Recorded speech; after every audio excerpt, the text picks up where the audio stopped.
Alright, how's everyone doing today?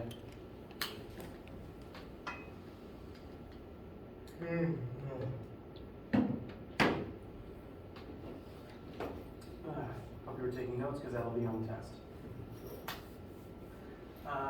Anyone that have any questions or need anything before we get started today?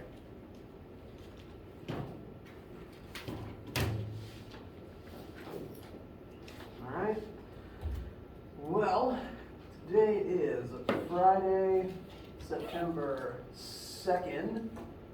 Today we're going to close out the first chapters, plural, notes have all listed chapter 1 and 2 as sort of a combined item. We're going to close that out today as we begin our discussion of two-dimensional motion. This will set up what we're doing next week, and it will also set up what we're doing for lab next week. Now, usually, as we sort of end a chapter at the end of the week, homework would usually be due around the start of the next week. That's not the case right now, as we're still getting into things. But at least keep that in mind as we start moving forwards. Yes? Before we start, or before or after class is over, can you show us how to get to the homework? Yes, let's look at that right now.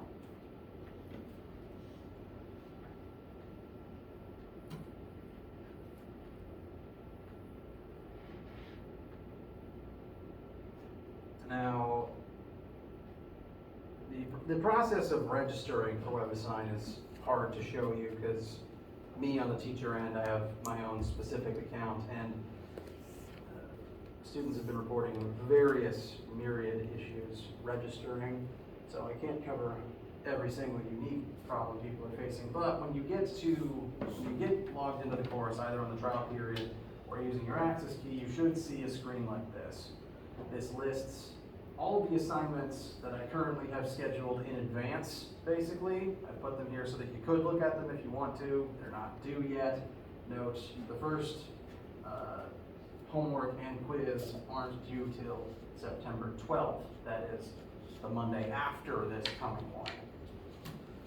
And then chapter 3 is due later that week, and then after chapter 3 we'll shift towards a one-week structure. So assignments should be listed here, and if you have more than one WebAssign course, or just to check that you're in the right one, this should be Phys1500 section CEF for fall 2022. My name will be right there. And this is where all the assignments will be listed. Occasionally you might have to expand the list as we get further down in the semester. To begin the homework, again, teacher view will be a little bit different, could be a little bit different. If you click on the name of it, you will load up the assignment. For me, it gives me the option to edit it a little bit, but on your view, once you load things, it'll look more like this now. The questions will all be listed. You don't have to do them in any particular order. They're just listed in the order that I thought they'd be useful in, or occasionally just the order I added them in. I actually encourage you to probably read them all and jump around as you feel comfortable with them. For each question, I'll give you the prompt, an answer box, and if you input the correct answer, it'll tell you and you move on. It is coded to be able to accept answers within a certain degree of rounding, because between sig figs and just what number you arbitrarily round to, sometimes I wanted to try to mitigate those problems where I could. But if it's saying you're wrong and you swear you're right, you've worked it over and over and it's just not working, sometimes the computer's just wrong. I will admit it's not perfect, and during those times, let me know, check your work, and I can fix your score through my version of the program. Does that answer your question? Okay. One small thing that I'd like to note, actually, since it's currently on screen, is how WebAssign handles very big numbers. This is 6.71 times 10 to the 8th. When you're typing things into WebAssign, it doesn't necessarily, it's unlike some programs you might have used, it doesn't load up a toolbar where you can input all of the various algebraic symbols and powers and things like that. It's just normal text input from your keyboard. So the way that WebAssign usually defaults to interpreting those big scientific notation numbers, occasionally very small scientific notation numbers, is with this E symbol. If you haven't used this before, this symbol is short for times 10 to the power of blank. So here, E represents times 10 to the 8th power, and that's being applied to this number.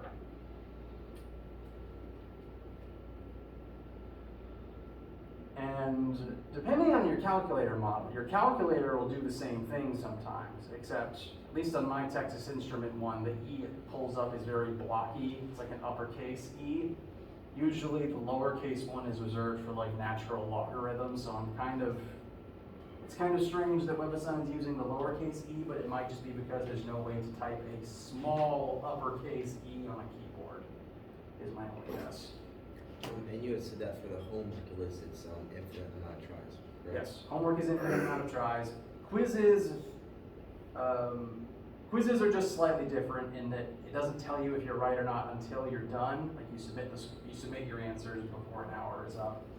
And if you are wrong and want to retake it, you can, but it reshuffles your numbers and it might give you a max number of attempts. But retry the quizzes too. And homework, your S is infinite. No penalty for getting it wrong. How do you feel? All right.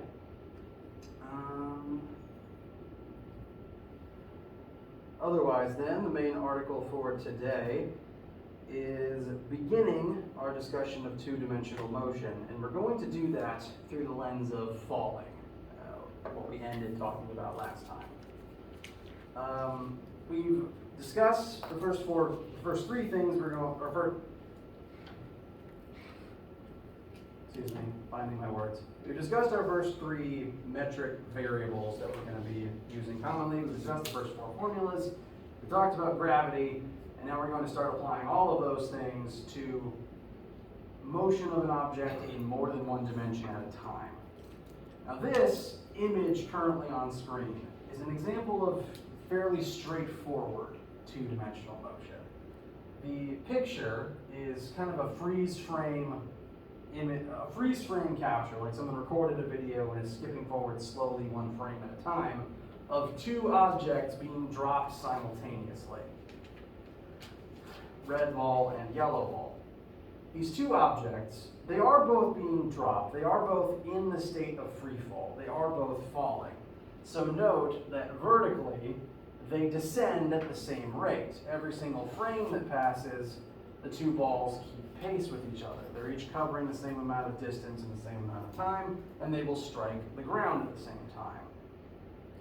But the difference between these two spheres is that while they were both dropped, one of them was, as it was being dropped, also being flicked to the right. Now, as a result of that, when you throw something horizontally, just as a sample, you throw something horizontally, the second it leaves your hand, you are not acting on it anymore. So the only change in its motion due to you throwing it is in the motion where you release it. After you release it, you're not affecting it any longer. So when I launch something to the right horizontally, I will give it some initial right-facing velocity. But when an object is falling, the very definition of falling means that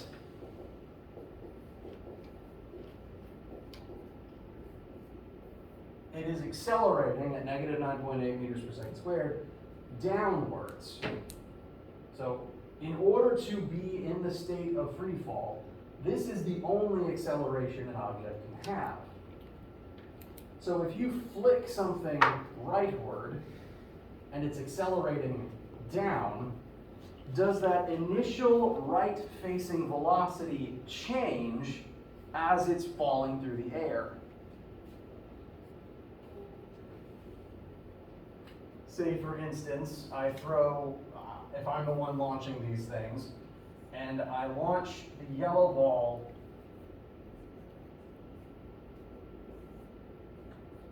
with positive x velocity of 5 meters per second, specifically in the x-axis. That is the speed at which I throw it sideways. As this ball moves sideways and approaches the ground at the same time, what will its final velocity be in the x-axis? 0. That is not a bad observation. Yes, when it hits the floor, it will eventually stop. So let me rephrase my question.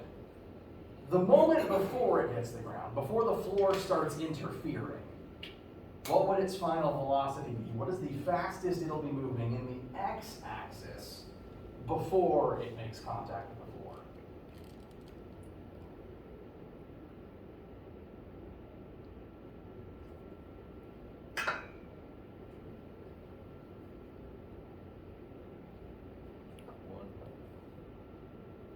Not exactly.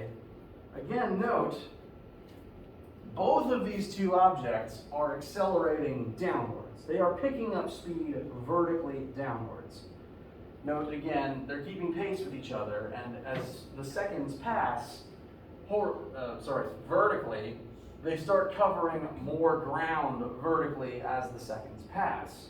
Note, in the first couple of frames, they're falling very slowly, but in the later frames, they're covering more distance between frames. So this shows that they are picking up speed as they move down. But for this yellow sphere, does its x velocity change as it accelerates downward?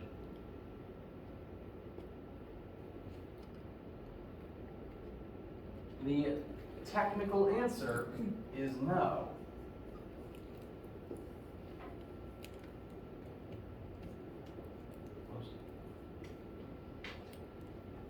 In order to fall, to be actually in the state of free fall, you can only be accelerating in the y-axis. The definition of free fall is it's the state where gravity is the only significant force acting on something, meaning that this is the only acceleration a falling object will undergo in the vertical axis. And the key thing that we need to start thinking about as we begin looking at two-dimensional motion is that whatever happens in one axis does not have any immediate consequence on the other. You can accelerate downwards, and that is completely separate from your rate of motion horizontally. It can be a little hard to tell, because as the yellow ball descends, it is getting further away from its previous position because it's accelerating vertically. But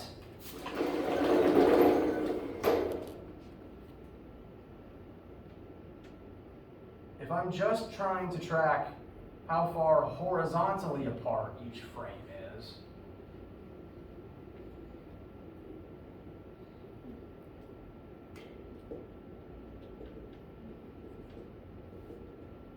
horizontally, each frame is the same distance apart.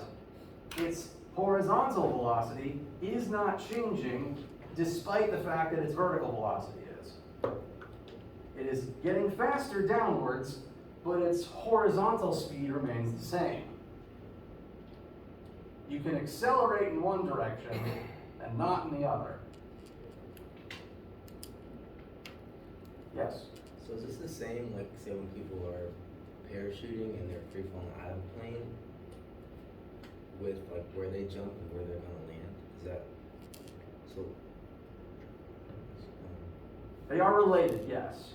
If you jump out of an airplane, interesting thing about being on an airplane in the first place, I'm not an artist, so this is a very poorly drawn, chunky airplane. When you're on this plane, you are moving forwards. And so if you're looking down at the ground and you think, all right, I want to land right here. If you wait till the plane is right above that position to jump, you're not going to land here. Because you on the plane were moving forwards. And jumping out of the plane doesn't stop you from moving forwards. Because again, if you're falling, your only acceleration is down. So until you open your chute, you're getting faster downwards, but your horizontal movement isn't changing, except for wind resistance, which we're not going to calculate in here because it's a pain. And it usually doesn't matter. So when you jump out of the plane, you had a horizontal velocity, and that doesn't just go away. So you'll keep drifting this way as you fall down. And you remain in free fall until you open your parachute. Once the chute is open, there's now a new force acting on you, and you're no longer accelerating at this rate, meaning you're not falling anymore. You're now technically gliding. So until you open that chute, you're going to get faster down, and this value will stay roughly the same, because there's nothing actually stopping you in the horizontal axis, which is why anyone parachuting has to, if you want to land here, you got to jump out over here. And your arc will look something more like a traditional falling parabola. So, related observation, very good. And similarly, again, once you open that chute, there is now a force affecting your motion, and the chute does inadvertently affect your horizontal movement as well. It makes it harder to glide sideways because all the forces are now up and down, and there's more sideways resistance because the chute's open.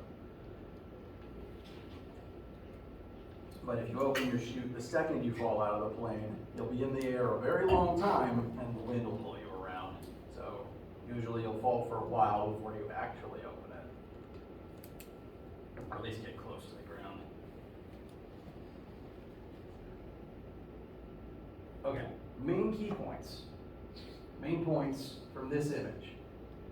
Motion in the two different axes, by which I'm referring to the horizontal and vertical axes like on a graph.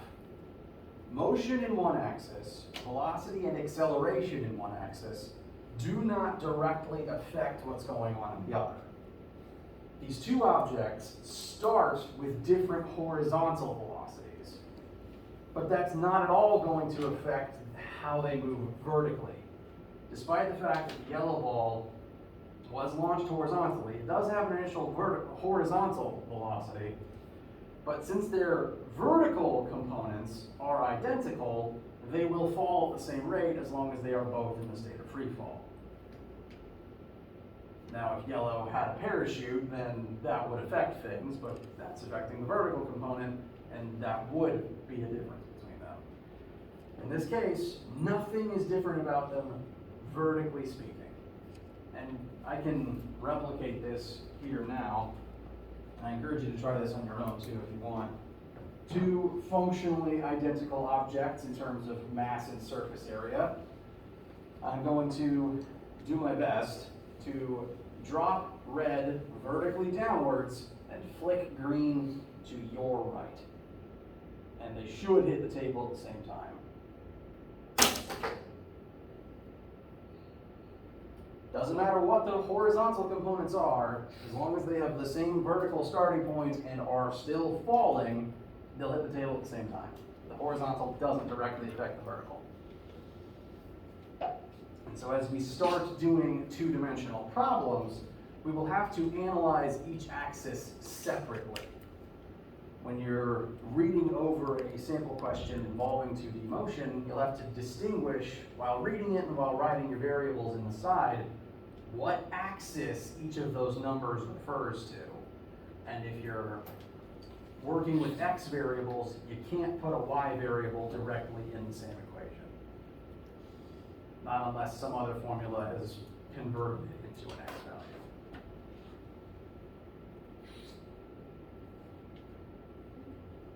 Questions so far? Okay.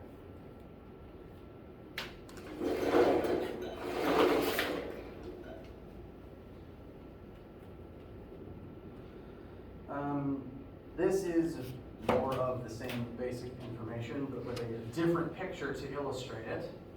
In this particular case, rather than dropping something from above, we're throwing something at an arc from the ground. And the arrows, there are arrows drawn on this particular object's trajectory to represent the components of its velocity at each stage. If you throw anything at an arc, by which I mean not sideways, not dropping it straight down, but up at an angle, which I believe is how most pitching sports work, then in the moment you throw it, you are giving the object an initial velocity in both the horizontal axis and the vertical axis simultaneously. And so,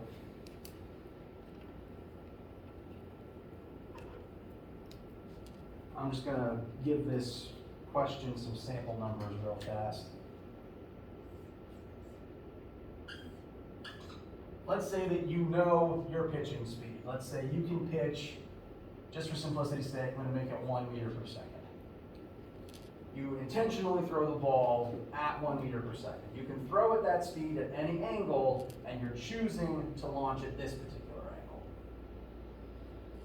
When you do that, when you throw on an angle as opposed to either straight sideways or straight up,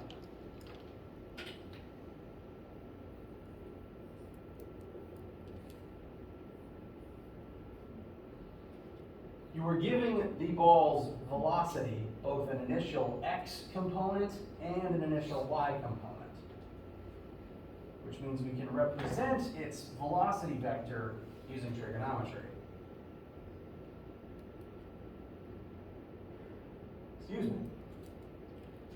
So this 1 meter per second here that I've written on the hypotenuse of this triangle that I've drawn is its initial velocity. That is its initial velocity, but that number is not on the x or the y axis. It's in between them, it's on an angle. And maybe you know what the angle is, so if you were trying to describe that trajectory, you would say launched at 1 meter per second at 30 degrees above the horizontal. Now I'll just add 30. Let's say 45 degrees, because that's what the picture looks like. Now when you do this, you're giving it both an x component and a y component.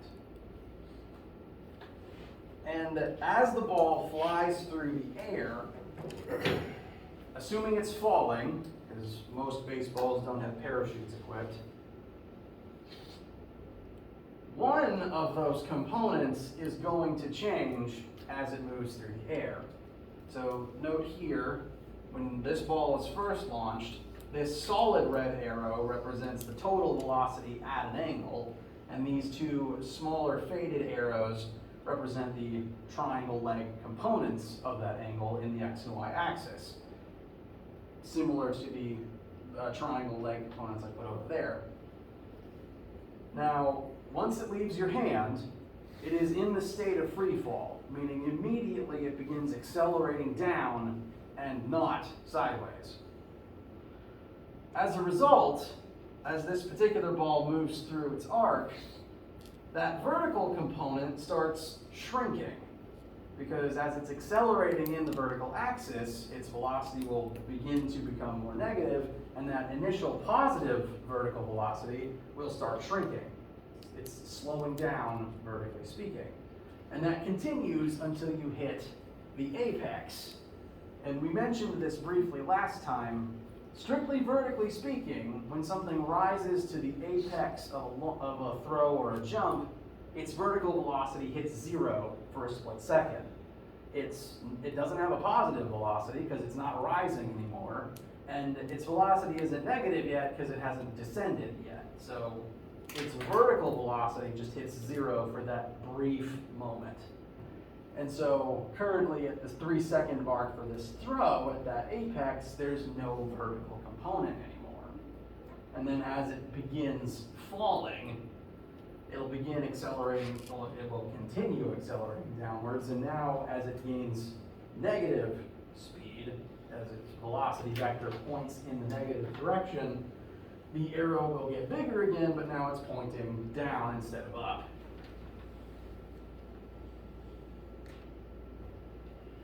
So the vertical component of this ball's velocity is going to constantly be changing every moment it's in the air as long as it's falling. That will stop the second it hits anything, including the ground. And again, note, I admit it's a very small arrow on this drawing, but note that the x component doesn't change at all. It's the same tiny right-facing arrow the entire time. Because again, if you're falling, you're accelerating down and only down. The horizontal component doesn't change unless you hit something and that forces a change. This is largely the reason why bullets work. You launch them very fast horizontally, and nothing slows them down horizontally until they hit something. And they move so quickly that the vertical drop isn't really a factor. Arrows and cannonballs are very similar. So this horizontal piece doesn't change until we are no longer falling and we've struck something, or something strikes the ball, like a glove or an unfortunate outfieldman's head.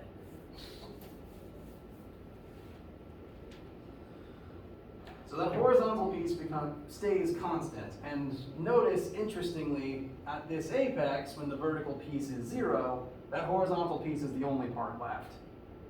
So at this specific moment, the ball is only moving rightward, and then it falls. Or then it continues falling. It starts descending. That's the better way to say it.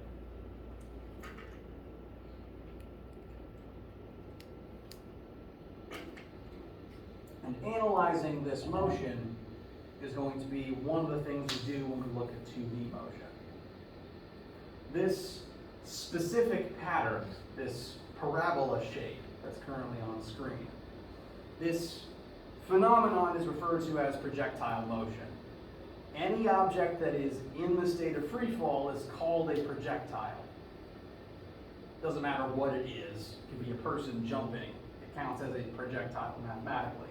And this is the motion that projectiles undergo as long as they're in the state of free fall. If it's not moving on an arc like this, it's not technically falling, and it probably has some sort of parachute or ability to fly.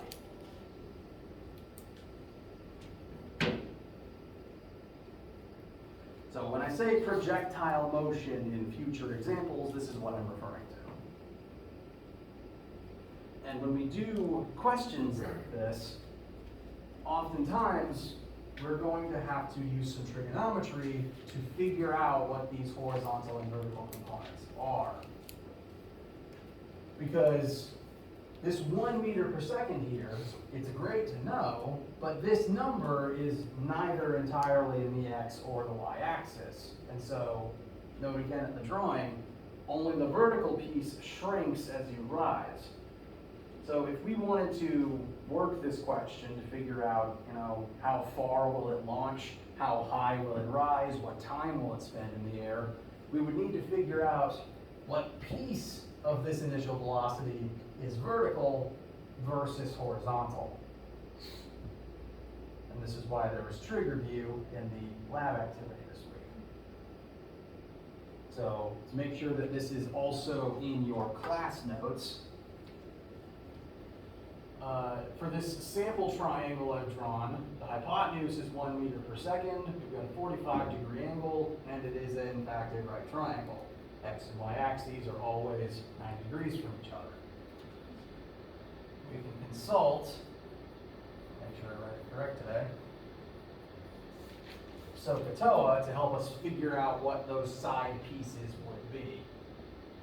So from our starting angle of 45, if we were to consult sine for this one, sine of 45 would be the opposite leg, which from this angle perspective is y, over the hypotenuse. So sine 45 would equal our unknown y leg divided by 1. And if we were to consult cosine, cosine of 45 would be equal to the adjacent leg over the hypotenuse. So cosine of 45 equals x over 1. And tangent wouldn't help us with our specific knowns and unknowns here, but if you haven't used it in a while or haven't written it down lately, just to go ahead and get it in your notes. Tangent theta is equal to the opposite leg over, the adjacent leg, which is why the acronym is TOA.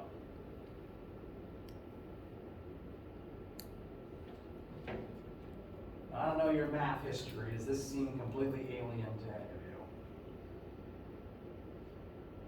Okay, it's not completely an unknown concept. Good. So, we're going to be dealing with right triangles for most of this class. Sine, cosine, tangent is going to come up pretty frequently, mostly when it comes to two-dimensional vectors in general. Velocity vectors, acceleration vectors will not be the only two-dimensional things we're looking at.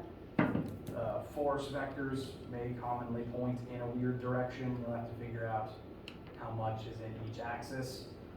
So we'll be using this information a lot.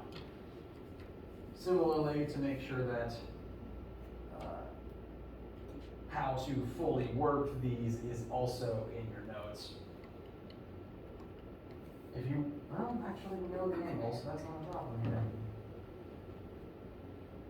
Okay, so in this case, you can plug sine 45 into your calculator, multiply it by 1, and that would be equal to the x and y leg in this case. 45-degree angles are kind of neat because the two legs end up being the same thing. That only works for 45-degree angles. But, fun fact, if you ever want to try to throw something as far as you can, if you are just shooting for distance, 45 is the angle you want to throw at, because the trig kind of maximizes the x and y relationship there. Any under that or any above that, you won't go as far.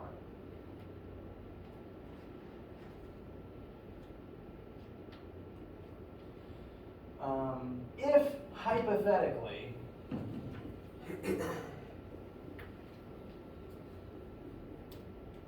you didn't know theta, but you did know either of the two legs, you could figure out theta using this, but you would have to employ the inverse trig function to be able to do it. And I find that when beginning this class, this is the part of trig that people remember the least well. We're not really going to use secant, cosecant, and cotangent, but we will be using the inverse trig functions. Sine, cosine, tangent are operators like squared and square root, so you can't really undo them by just kind of sending the sign to the other side. You have to undo it by performing the inverse function on it. So technically, you perform inverse sine on both sides, and inverse sine of a sine cancels out and just leaves you with theta, which would leave you with theta equals inverse sine of O over H. And you can do that with all three of them. There's also inverse cosine, also inverse tangent. Your calculator models may vary, but typically, on most scientific calculators I've encountered, that inverse button is the secondary function of the primary button. So on mine, I've got sine, cosine, tangent, and inverse sine, inverse cosine, and inverse tangent as that button's secondary property. Your calculator may be different. If you've been using your phone, it may or may not actually have the inverse feature, in which case, definitely make sure you have something with that feature that isn't your phone before a test.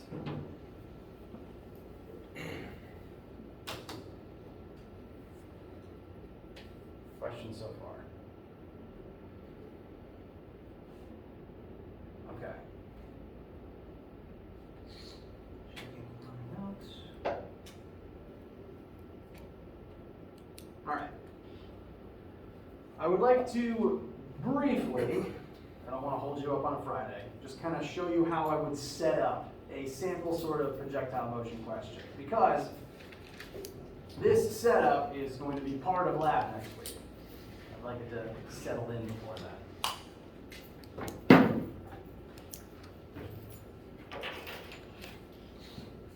So, this is typically the easiest setup for projectile motion, when something is just being launched This marker is dying.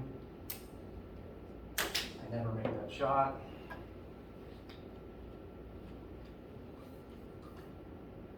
Typically, the easiest type of projectile motion question is when something is being launched horizontally and then it starts falling. In this specific case, our starting height is 9 meters.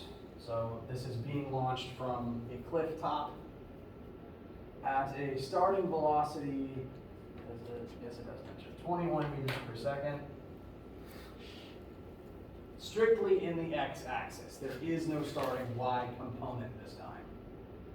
That tends to simplify things. And mass of the ball is actually irrelevant. I don't know why I mentioned that in force yet. We'll do that later.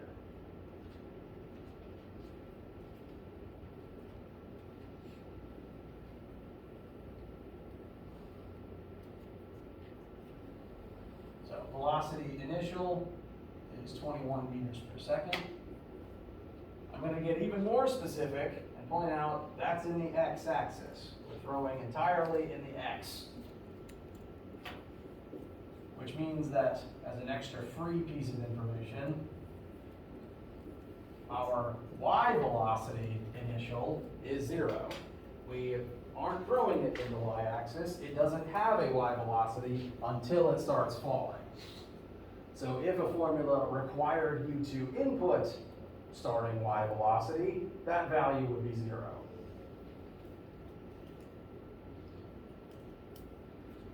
We do know the total y displacement. It's going to fall 9 meters down. It can't fall any further than that. We don't know how far it's going to fly yet, and we don't know how long it will be in the air.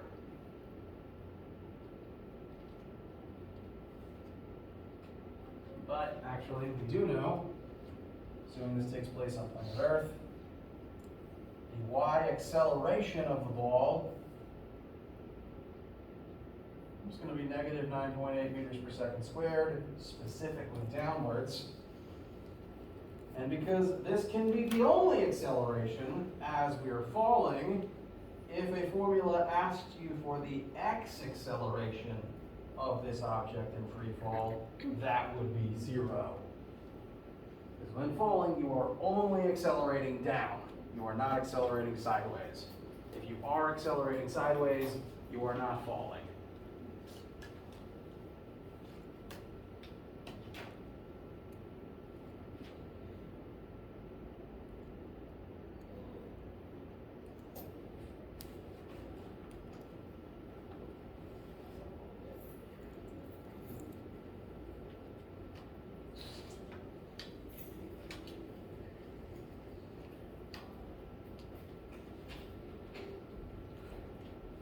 So,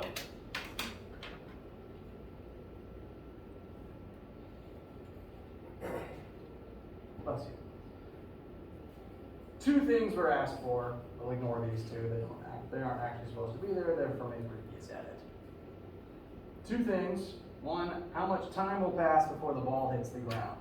I'm bringing this up to inform you that time in the air is a y-axis function. Since your starting height and gravity are the things that determine your hang time, we want to examine the y-axis to figure out how long you're in the air. Starting from higher up means you'll be in the air longer. Doesn't actually matter how fast you throw something sideways, unless it's gliding, that won't affect the time in the air at all. And if it's gliding, it's not falling.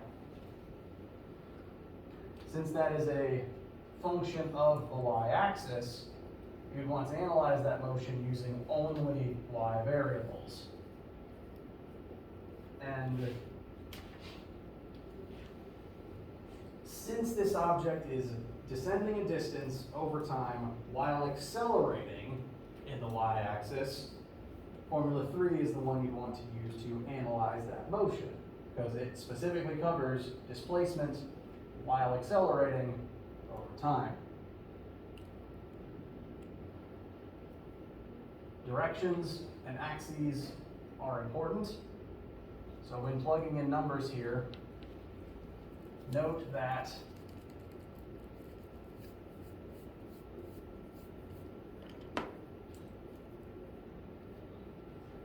gravity pulls down, we have to indicate that direction.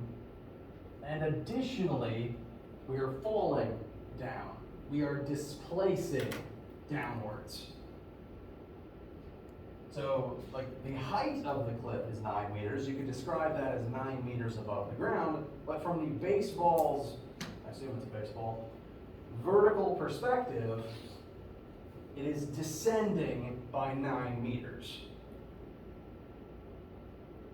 And so to keep all of our vector signs equal, to make sure that every like-facing vector is noted the same, if gravity's negative, the falling displacement must also be negative. If we don't do that, we're going to end up taking the square root of a negative, and your calculator is going to get mad at you.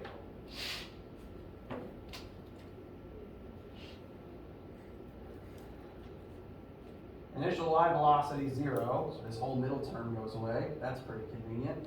Gets rid of one of the t's. It means we don't have to deal with a quadratic.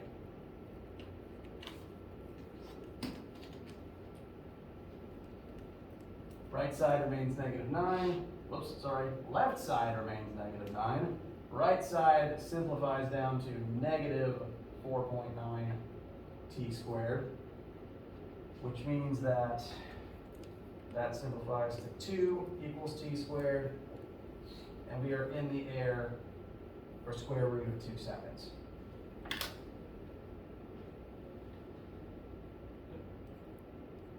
You can find a number for that, I just can't do that in my brain.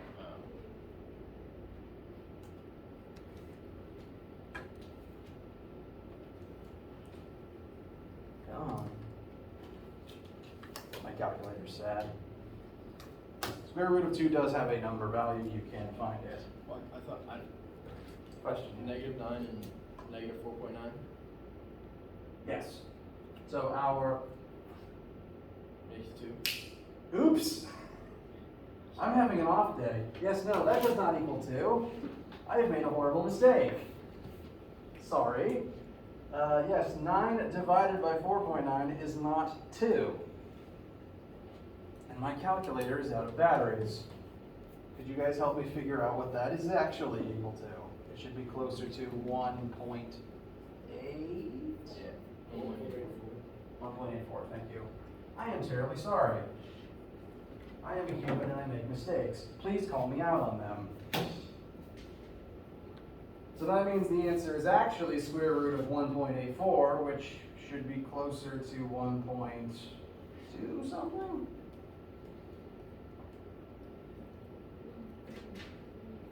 Say again?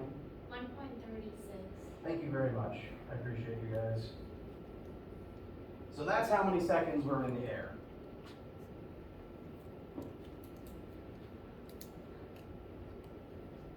So vertical axis always determines hang time.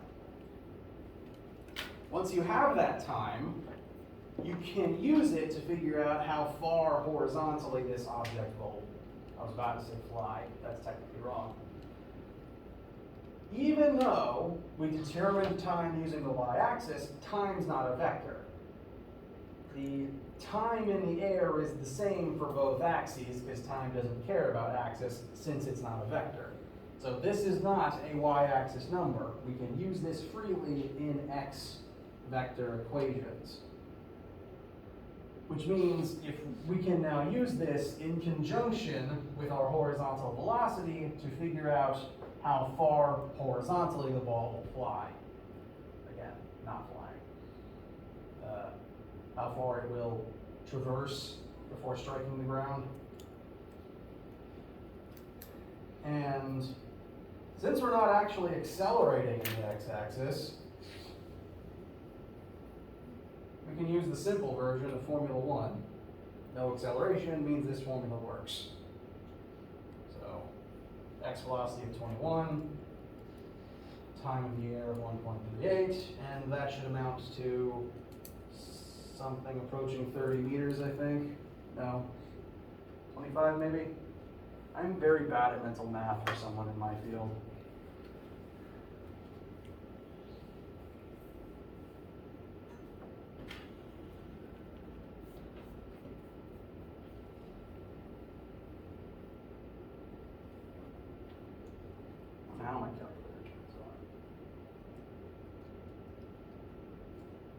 28 and a half approximately.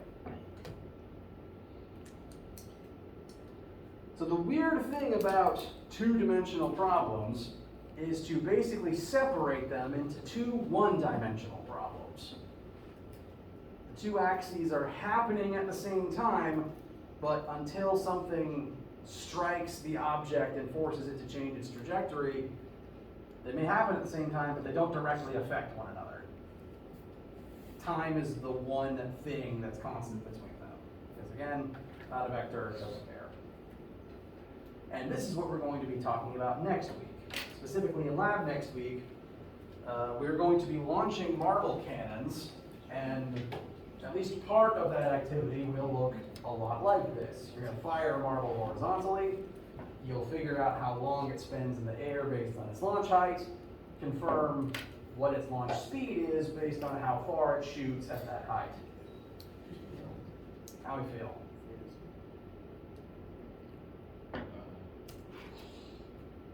Any questions, needs, concerns, etc.? Yeah. If the ball's going down, why is the acceleration negative? The negative represents down in the framework that I use. So upwards would be positive y, negative is. But gravity, like, Gravity, I write gravity as negative 9.81 to represent Oh, it's okay. down. okay. If you were doing, you could decide down is positive, in which case it'd be positive 9.81 and all vertical things would be negative. It's just to represent that down and up are opposite directions. If you don't note that, you'll run into some weird issues. For example, as long as these two vectors, the 9 and the 9.8, have the same sign, you can work this through normally. If there's negatives, they'll cancel. If there's no negatives, doesn't matter. But if one of them's negative and one of them isn't, you'll end up taking the square root of a negative number. So for this one only worked when the two directions were the same. So again, direction, positives, negatives, very important. Anyone need anything before the weekend? And so just for more practice with this, you recommend the homework? Yes. Start on the homework. It's not due yet, but do work on it. And specifically, the next week's homework will be more about 2D motion. This is kind of the primer for that. So you can look over the chapter 3 ones too. Again, they're not due, no penalty for just loading it up and trying. Let me know what you guys need over the weekend, and have a good weekend.